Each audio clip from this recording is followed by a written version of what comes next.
we're ending today on a bit of an interesting note you threw to at the end of yesterday's episode about the aftermath of the Bezos and Trump years. Yes. And the beef that Trump and Bezos have.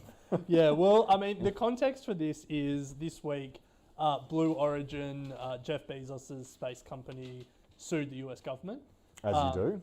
As you do, well, Yeah. as he does. We've never done it. But sued the US government about a NASA procurement process that was started under the Trump administration, was finished early in Biden's administration, where SpaceX, Elon Musk's space company, was awarded a $2.9 billion contract for a moon lunar lander. And it sparked an interesting train of thought about... the thought it sparked was Jeff Bezos is suing the government a lot these days because Amazon also has sued the government recently. And as you peel that onion back, you realize that Trump and Bezos had a lot of beef, and these lawsuits seem to be the aftermath of that beef. So we want to go back to the beginning, tell that story, but more importantly, talk about these two lawsuits and what we can learn from them. So let's start with the Bezos v. Trump. Yeah, let's start with the clickbait, the beef. Yeah, the wealthiest man in the world versus the most powerful.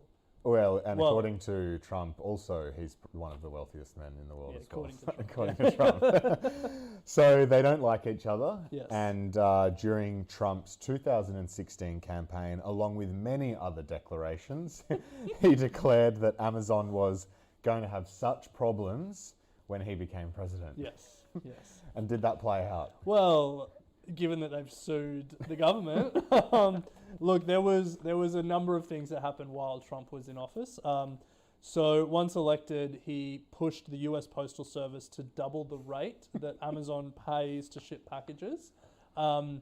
He had a whole lot of rhetoric around how Amazon was screwing the US Postal Service, and that turned out to be factually false. The US Postal Service legally isn't allowed to lose money on any parcel they send, but that's never stopped Trump before. No way, I did not know that. That's really interesting. They have to make money. Yeah. Well, I guess so. Government, postal service. I don't think they make a lot of money, but they're not. Yeah. They're not being. They're not And I funding think losses.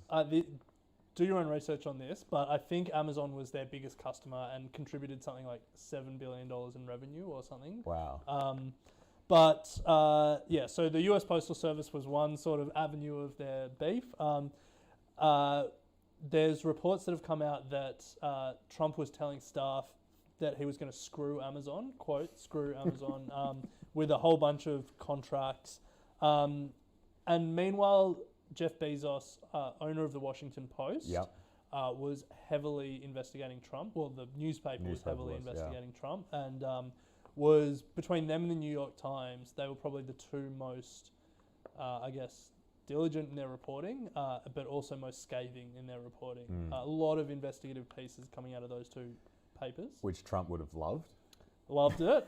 And Trump actually called his, you know how he gave everything nicknames? Yeah. Jeez, it's like we're reminiscing. I know.